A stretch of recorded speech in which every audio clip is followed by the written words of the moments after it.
I was supposed to smoke the evidence. That's what my boss wanted. That's what the box was meant for. A sleek, dark mahogany humidor, stamped with a gold crest, carrying 12 thick cigars that looked like they'd been dipped in oil. Real Cubans, or at least something close enough that a mid-level analyst like me wasn't going to question their authenticity. But the problem wasn't the cigars. It was the timing. The box landed on my desk the same week I was running numbers on a $40 million government contract, and the return address was a vendor actively bidding for it. My name is Alex Mercer. 5 years ago, I joined Button and North, a consulting firm that pretends to run on principles, but, behind the curtain, survives on handshakes, favors, and subtle bribes. No one wants to call bribes. On paper, I'm a senior analyst in risk and evaluation, which means I spend my days designing scoring models for contracts. My formulas can tilt a $40 million award one way or another. Officially, we're guided by integrity metrics and a rigid no gifts policy. No alcohol, no jewelry, no meals over $50, and absolutely nothing from vendors during an active procurement cycle. In practice, the rule exists so people can look shocked when someone breaks it, and then bury the fallout if it's inconvenient. The man who sent me that box knew exactly what he was doing. His name is Ronan Pike, my direct boss.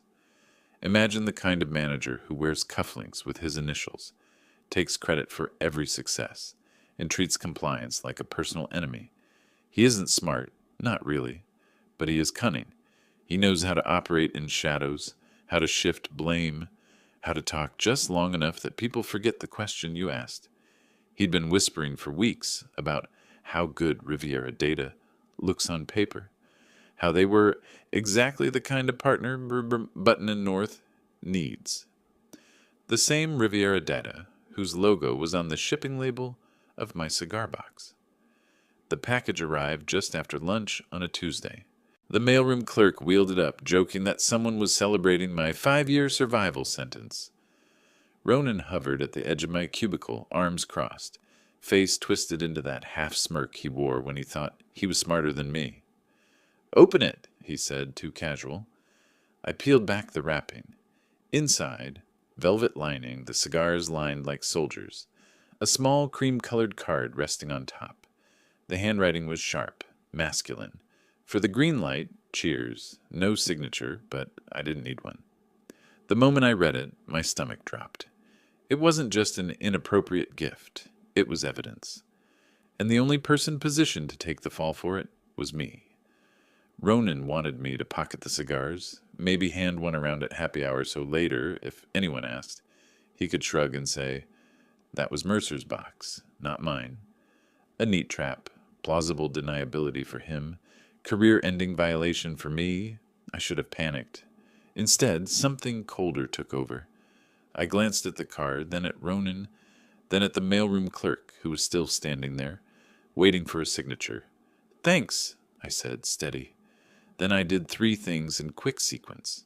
Pulled out my phone and snapped a photo of the label, the cigars, and the card. Signed the delivery log with the exact time circled in red ink, and dropped myself a Slack message with a single attachment. IMG Forthverfast JPG, chain of custody. Ronan's smirk faltered. "You don't need to get all out. Bah! Forensic. It's a gift, Mercer. Lighten up. They probably just wanted to say congratulations." "They're bidding," I said flatly. "You know that." "Which is why you keep your mouth shut," he hissed, lowering his voice so the clerk wouldn't hear. "Nobody needs to know." Then louder, with fake cheer, "Congrats on 5 years, Alex. Big milestone." He clapped my shoulder and walked away, leaving the smell of his cologne and something uglier, the knowledge that he thought he had me cornered. The rest of the day blurred. Every time I looked at the humidor sitting on my desk, it felt like a live grenade. My colleagues walked by, congratulated me, teased me about having friends in high places. I forced a smile. Inside, my mind raced. There was no way I was letting Ronan pin this on me. That night, I sat at my kitchen table. The humidor between me and my laptop, I scrolled through the compliance policy, rereading the language I already knew by heart. All gifts exceeding $50 in value or from any current or prospective vendor must be reported immediately to compliance for evaluation and return. No wiggle room, no ambiguity. If I turned it in privately, Ronan could still spin it. He tried to hide it, then panicked. If I left it at my desk, he could find it later. If I destroyed it, I'd look guilty. There was only one path: transparency, undeniable and public. Not a report buried in legal's inbox. Not a quiet note to HR that could disappear. A moment so visible it couldn't be rewritten. 2 days later, opportunity arrived. The quarterly all hands. 400 employees packed into the main auditorium. CEO Elliot Vance pacing on stage with his microphone, doing his usual performance about growth targets and values. At the end, he opened the floor. Recognition for anniversaries and milestones. My name was called. Alex Mercer, 5 years. The applause was polite, perfunctory. I stood, felt my pulse hammer in my throat, and picked up the humidor from under my chair. As I walked toward the stage, I could feel Ronan's eyes drilling into me from the second row. He knew what was about to happen, but he couldn't stop it. I reached the front, shook Elliot's hand, and held out the box. My voice carried through the mic he hadn't muted. I received this from one of our active bidders. Company policy says it belongs with compliance. Thought it best to hand it directly to you. The room went silent. Not a polite cough, not a shuffle. Just silence, like every person in the auditorium had inhaled at once and forgotten to exhale. Elliot's smile froze, too wide, too stiff. He took the box with both hands, fingers tightening around the polished wood. He tried to laugh, to brush it off, but the card slid loose, fluttered against the mic stand. I didn't need to read it again. Everyone close enough already had. For the green light, cheers. And that was the exact second the trap my boss had set for me snapped shut on him instead. They say the loudest sound in any corporate building isn't the fire alarm, or the printers when payroll is due. It's silence, the kind that follows when 400 people watch their CEO hold a box that could bury him. That silence in the auditorium stretched long enough for me to hear my own heartbeat. Then Elliot Vance, polished CEO, master of optics, forced a laugh that cracked on the edges. "Well, Alex," he said, gripping the mic with one hand and the humidor with the other, "we certainly believe in celebrating milestones. Thank you for your vigilance." He set the box on a stool behind him like it was a prop, pivoted back to his slide deck, and pretended nothing had happened. Applause trickled in, uneven, confused. People clapped because they didn't know what else to do, but I could feel the temperature shift. Colleagues staring at me with wide eyes. Ronan 2 rows back, staring holes through my skull. Elliot's staffers scrambling behind the curtain like stagehands, trying to fix a collapsing set. The meeting ended 15 minutes early. I barely made it out of the auditorium before a firm hand clamped on my arm. Ronan, his smile, was gone. His eyes were pure venom. "Conference room, now." Inside the glass-walled room, he shut the door so hard the blinds rattled. "What the hell was that stunt?" he hissed. "I followed policy," I said. My voice was steadier than I felt. "You embarrassed the CEO in front of the entire company. Do you understand what kind of damage you just caused?" "I didn't cause it," I countered. "The vendor did. Whoever arranged the delivery did." Ronan leaned forward, his face inches from mine. "You think anyone cares about technicalities? You've just tied a noose around your career. Elliot is furious. He's already talking about how you've jeopardized Q4 reporting. You want to be known as the analyst who tanked revenue over a box of cigars."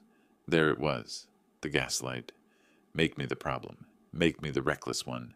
HR was pulled in within the hour. I sat in a windowless office while 2 representatives smiled tightly and asked rehearsed questions. "Were you sure it was a vendor?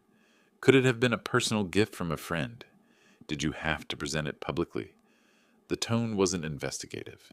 It was accusatory. They weren't trying to find truth. They were trying to write a narrative. But I wasn't unarmed.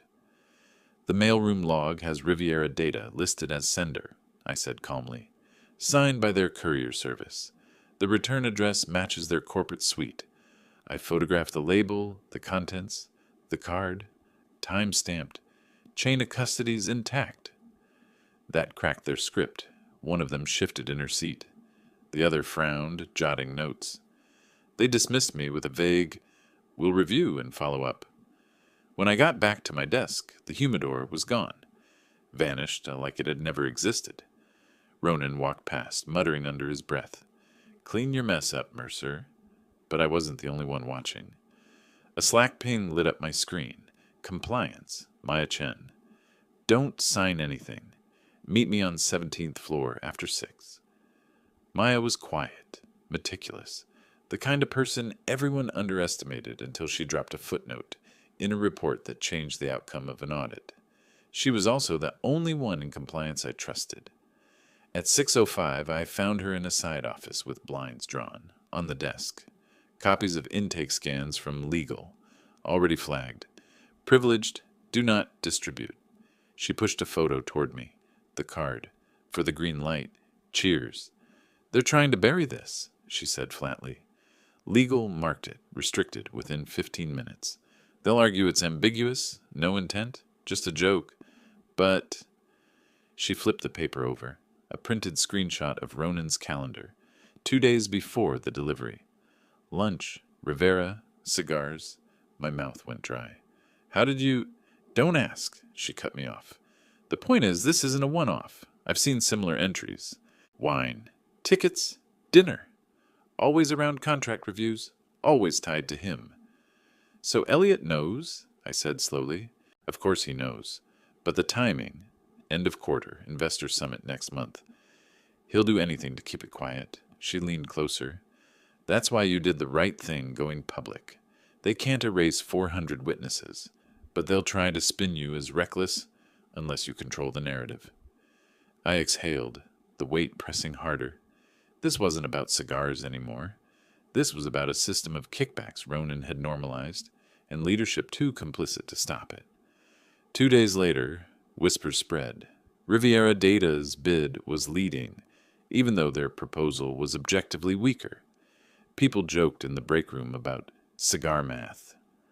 I wasn't laughing. My scoring model had been tampered with. When I pulled the backup files, 2 weighting criteria were rebalanced in Riviera's favor. And the edits? Logged in under Ronan's credentials. The trap had been bigger than me. They wanted me to accept the cigars, so if the scoring was challenged, the blame would be clean. Analysts took gifts. Analysts manipulated numbers. Instead, I'd flip the spotlight back where it belonged. But that only made the cover-up more desperate. HR sent me a development plan warning of performance concerns. Ronan cornered me again. Sign this acknowledgement, or you'll be marked non-compliant. I refused. And the whole time, Maya kept feeding me threads. Receipts, metadata, quiet confirmations from colleagues who'd seen Ronan's anniversary gift routine before. Piece by piece, a picture formed. The cigars weren't a mistake. They were a pipeline. And if I didn't find a way to expose it beyond their spin machine, the silence of that auditorium would become my career's epitaph. They told me to let it go. For the good of the company, don't tank Q4, we'll handle it internally. But every time someone said those words, what they really meant was, swallow the poison, pretend it isn't killing you. I wasn't choking it down, not this time. Elliot, our CEO, tried to reframe the cigar box as a harmless misunderstanding. He even cracked a joke during a board huddle. I'd rather Alex was caught with Cubans than crypto. Nervous laughter followed. I saw it in their faces. No one wanted the headline, Button and North rocked by bribery probe weeks before investor summit. Optics were the real god here, not compliance, not ethics. Meanwhile, Ronan doubled down. He stopped speaking to me directly. Instead, I started getting HR emails about attendance irregularities, tone in meetings, and potential gaps in collaboration. I'd been here 5 years without a single warning. Now suddenly I was toxic. That was no accident. They were writing my obituary in advance. But the thing about being an analyst is, I know patterns. I know how small weights shift big outcomes. And if they were going to reweight my life into failure, I'd reweight the board itself. Maya and I met after hours in the compliance archive, a room that smelled of toner and fear. She showed me her notes. 6 incidents over 2 years. Anniversary bottles of scotch. Box seats at games, weekends at resorts. Always routed through the same shell courier company. Always landing on Ronan's desk before disappearing. They don't want this documented, she said. But if we build a parallel record, then when it surfaces, it's irrefutable. I finished. I went home that night and started my own log, a timeline. I pulled copies of the scoring model from backups, highlighting the edits under Ronan's credentials. I stapled in printouts of the courier manifests. I even added the Slack message I'd sent myself the moment the cigars hit my desk. Every page, time-stamped, initialed, a personal black box recorder of the crash they were engineering. But a file in a drawer wasn't enough. If I handed it in, legal would bury it. If I leaked it, I'd be painted as a disgruntled employee. There had to be a moment where the truth was undeniable, where spin wasn't possible. That's when Maya mentioned the gala. Every year, Button and North hosted a black tie anniversary celebration. Investors flew in, clients mingled, cameras flashed. It was corporate theater at its most lavish. And Elliot always closed the evening with a town hall Q&A where employees could stand up and ask questions. It was meant to show transparency, but in practice the questions were pre-screened softballs. What's your proudest moment this year? What advice would you give young professionals? Except the rules were written. By policy, any employee who raised a hand was given the mic. The answer had to be on record. No cut feed, no edits. It was streamed to remote offices worldwide. Optics, Maya said, almost smiling.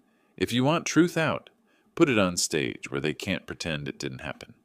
The idea terrified me, but it was perfect. Over the next week, I started assembling a plan. First, allies. The mailroom clerk who'd logged the cigar delivery. He agreed to sign a statement if needed. The security guard who saw Ronan leaving late with packages, willing to confirm under oath. An AV technician who admitted the gala slide deck had a mirroring function if the wrong laptop was plugged into the projector. Second, evidence. Maya quietly pulled metadata, showing the cigar card had been scanned into Legal's archive before disappearing. I backed up every file to an encrypted drive and locked one copy in my safe deposit box. Another I mailed to my brother across the country with instructions. If I lose this job, open it. Finally, the question. I drafted it carefully, a scalpel, not a sword. Mr. Vance, our company policy prohibits accepting luxury gifts from vendors during active RFPs. How does leadership ensure compliance with that policy when items are routed through intermediaries and presented as anniversary gifts? Not an accusation, not a name, just a question too precise to ignore, too public to spin away. The night before the gala, I sat in my apartment staring at the humidor's photographs, the handwriting on the card. Ronan's smirk replayed in my head, the way he thought he'd trapped me. I wasn't out for vengeance, not really. I was out for oxygen, for a world where telling the truth didn't get you branded reckless. I folded the shipping label into my pocket, ironed my only suit, and wrote a single line at the top of my notebook. If truth can't get out through policy, it will get out through optics. The next evening, when the jazz band played and crystal glasses clinked under chandeliers, I walked into that gala with one goal: not to win, not to survive, but to make sure when Elliot smiled for the cameras and Ronan adjusted his cufflinks, everyone in that room would finally see the weight of the box they'd tried to bury. They dressed the gala like a coronation: gold linens, string quartet, waiters balancing trays of champagne. Elliot worked the room with his perfect grin, shaking hands with investors as if nothing could touch him. Ronan hovered a few steps behind, tuxedo crisp, cufflinks flashing, eyes darting like he was tracking threats. I wasn't a threat in their eyes. I was just the mid-level analyst in a borrowed suit, standing near the back with a glass of water I didn't drink. They thought I was contained, silenced. That was their mistake. The program was the usual theater. Speeches about global growth, slides of graphs bending upward, applause on cue. Ronan even gave a toast, his voice syrupy, thanking the teams that made it possible. Not once did his eyes land on me. He didn't need to. He thought the problem was buried with legal. Then came the Q&A. Elliot strode to the center of the stage, microphone in hand, beaming under the lights. "We pride ourselves on transparency at Button and North," he said. "So as always, I'll take questions directly from our employees." My hand went up before anyone else's. The spotlight swung, blinding for a second. An usher placed a mic in my hand. I stood, heart pounding, but my voice was steady. "Alex Mercer, Risk and Evaluation. Mr. Vance, our compliance policy prohibits accepting luxury gifts from vendors during active RFPs. How does leadership ensure that policy is enforced when such items are routed through intermediaries and presented as anniversary gifts?" The words hit like glass shattering. The room froze. Investors leaned forward. Employees turned to each other, whispering. Elliot's smile faltered for the first time that night. Ronan stiffened, jaw clenching. Elliot tried to laugh. "Ah, well, Alex, that's a very specific question." On the big screen behind him, the slide deck glitched, then shifted. Not the growth chart, not the staged photos, the mailroom log. Ronan's signature acknowledging delivery of one wooden crate. Sender, Riviera Data Solutions. The AV tech had kept his word. Elliot turned, startled. "Can we—" But the screen advanced again. A photo. The humidor, cigars lined like soldiers, card resting on top, for the green light. "Cheers." A ripple went through the crowd. Phones rose. Flashes popped. Ronan lurched to his feet. This is out of context, a misunderstanding." I stepped into the aisle, mic still live. "With respect, Mr. Pike, the context is clear. The vendor whose bid you reweighted sent this to my desk. You signed for it. You logged it. You annotated your calendar with cigars. This isn't misunderstanding. It's a system." Elliot raised a hand, voice sharp. "Enough, Alex. This is neither the time nor the place." "Then when is the place?" I cut in, voice ringing through the speakers. "When a $40 million contract is awarded under tainted scoring? When regulators ask why a vendor was funneling gifts through management? When investors realized the company they trusted was gambling its reputation for a few cigars?" The silence that followed wasn't like the auditorium weeks ago. It wasn't confusion. It was recognition. Everyone in that ballroom knew they were watching something real. Ronan sputtered, sweat beading on his temple. "You little—" But Elliot saw it. The board chair already whispering to two directors, the investors snapping photos, Maya in the corner with a hard drive in her bag. He knew the spin machine couldn't save him. Not this time. I walked forward, calm, each step measured. On stage, I extended the humidor I'd carried in my bag all night. The real box, not the photos. "Mr. Vance," I said, placing it on the podium, "read the card, for the record." His hand shook. He opened the lid. The card slid free. Cameras zoomed. His voice, strained, echoed. "For the green light, cheers." The words hung in the air like smoke. The board chair rose. "We're calling an emergency session." Security approached Ronan. His protest was shrill, desperate. "This is entrapment. He staged this. You're all fools." But no one listened. They guided him out as murmurs swelled. Elliot tried to steady himself, thanking the crowd, insisting proper channels would address concerns. But it was too late. The images were already everywhere. Investors whispering, employees recording, whispers spreading like fire. I lowered the mic, heart finally slowing. For once, I didn't need to say more. The weight of the truth was enough, and as I stepped down from the spotlight, past the stunned faces and flashing cameras, I felt it. The trap Ronan built had snapped shut. But it wasn't on me. It was on him. The next morning, Button and North looked like a crime scene. Not literally. No tape, no flashing lights. But the atmosphere was the same. Blinds drawn in executive offices. Lawyers in dark suits hustling down hallways. People whispering in clusters, silencing themselves when I passed. The gala footage had spread fast. Half the company had it saved on their phones. A few investors had already leaked it to trade press under the headline, BNN execs face kickback allegations after gala showdown. By 9 a.m., regulators had requested documents. By noon, Riviera Data was pulled from the contract shortlist.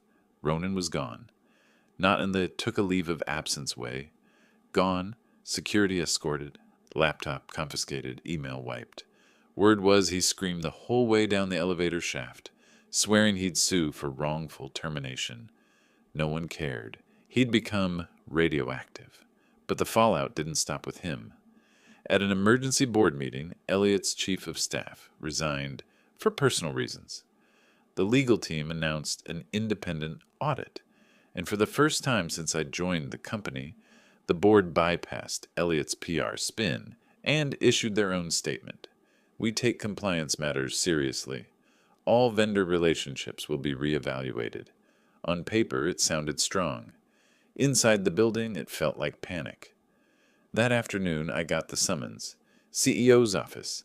Elliot was waiting behind his desk, jacket off, tie loosened, looking less like a leader and more like a man cornered. The humidor sat on the credenza behind him, stripped of cigars, lid half open like an empty coffin. Alex, he said, forcing a smile. You've put us in a difficult position. I didn't put us here, I replied. He waved a hand. Semantics. Look, the board wants blood, but they also want stability. We can't have more leaks, more drama. So here's what I'm prepared to do. He slid a folder across the desk. Inside, a promotion letter. Director of Risk and Evaluation, 40% raise. A signing bonus that looked like hush money dressed in HR stationery. And the catch? I asked. Standard NDA. You agree not to disclose internal matters. You let legal handle the narrative, and you become part of the solution instead of the problem. Part of the solution? That's what he called silence. I closed the folder. With respect, Mr. Vance, this isn't about my salary. It's about trust. How do you expect investors or regulators to believe in this company if you cover rot with a new paint job? His smile cracked. Be careful, Alex. You've made powerful enemies already. Don't make yourself one of them. I stood. I'm not the enemy. I'm the reminder that integrity doesn't vanish because it's inconvenient. The look he gave me then was pure venom, but he said nothing as I walked out. That night, Maya and I met in a diner off 8th Avenue, one of those places where the coffee is bad, but the waitstaff doesn't care if you sit for hours. She slid a USB across the table. Full chain, she said. Gift logs, courier manifests, scoring edits, enough to prove it wasn't just Ronan. Who else? I asked. She leaned back, lowering her voice. Patterns go back 3 years. Different vendors, different managers, and Elliot's name pops up more than once. He knew. He signed off. The cigars were just the latest slip. It should have felt vindicating. Instead, it felt heavy. This wasn't about one corrupt boss anymore. It was a culture, a machine that had learned to feed on bribes and bury anyone who spoke up. 2 days later, Button and North's PR team called an internal celebration, a clumsy attempt at morale repair. Free pizza in the cafeteria, speeches about resilience. Nobody cared. People wanted answers. Investors wanted blood. And then came the news that changed everything.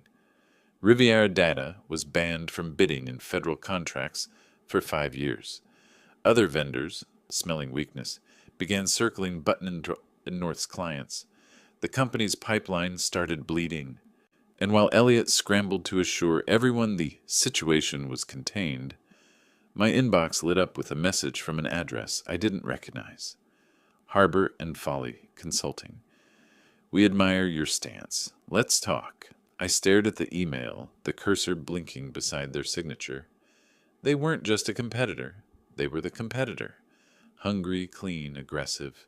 If Button and North was bleeding, Harbor and Folly was circling like a shark. At that moment, I realized I had leverage. Not the kind they could bury in a folder with an NDA, but the kind they feared most. Truth that couldn't be silenced, and a rival waiting to capitalize on it. When the board called me in a week later, offering a revised package, title, raise, private apology, I didn't even let them finish. No NDA, independent monitor, whistleblower protections for my team, a fund for employees retaliated against under Ronan, and the Riviera bid gets rescored from scratch. The room went dead quiet. You're asking a lot, the board chair said finally. I looked him in the eye. I'm asking for the minimum to prove Button and North deserves to exist. He didn't answer, but I saw it in his expression. Fear. Because for once the power wasn't in their script. It was in my refusal to read it. The thing about corruption is that it doesn't collapse with a bang. It unravels with a sigh.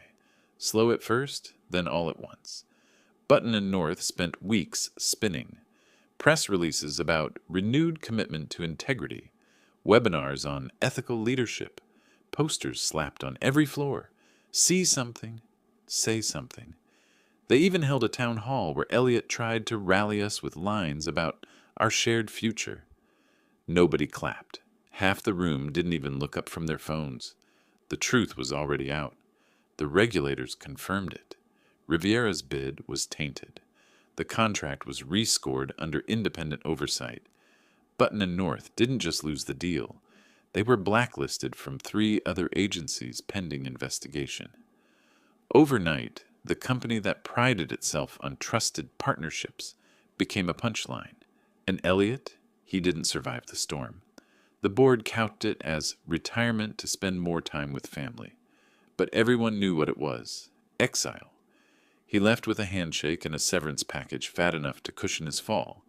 But his reputation, the one thing he truly valued, was shredded. Clients stopped taking his calls.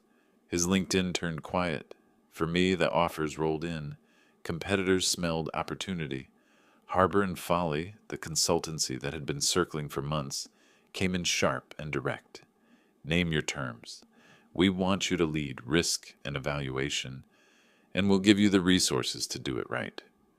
I thought long and hard before saying yes. Not because I doubted them, but because part of me wondered if I wanted to stay in this industry at all. After everything, wasn't I just trading one polished cage for another? But then I saw it, the rescored RFP results. Harbor and Folly had competed fairly, transparently, with clean documentation and open Q&A, and they won. The same contract Ronan tried to steal with Cigars was awarded on merit. It felt poetic. I accepted. The transition was swift. Within weeks, I was in a new office. Smaller, but brighter. Surrounded by a team that actually wanted to build, not bury. Maya joined too, headhunted into compliance with a mandate to design policies that actually meant something. For the first time in years, I didn't feel like I was bracing for impact every time I spoke the truth. Meanwhile, Button and North kept bleeding. Good analysts left. Clients withdrew. The ethics task force they cobbled together became a joke.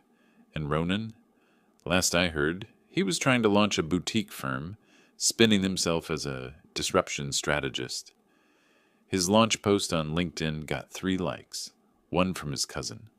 Sometimes karma is loud, with headlines and firings and gala implosions. Sometimes it's quiet, like watching a man who lived for applause post into the void. Months later, I walked past the old Button and North Tower on my way to a client meeting. Through the glass lobby, I saw something that stopped me. The humidor, empty, locked in a display case near reception next to a glossy new compliance poster. Integrity is non-negotiable, a trophy of shame. a relic of the empire they tried to build on silence. I stood there for a moment, the city buzzing around me, no gloating, no bitterness, just stillness. The same kind I felt the night I first dropped that box in Elliot's hands. Then I turned, straightened my tie, and walked toward the future I'd chosen. One where the weight of a wooden box didn't decide who I was.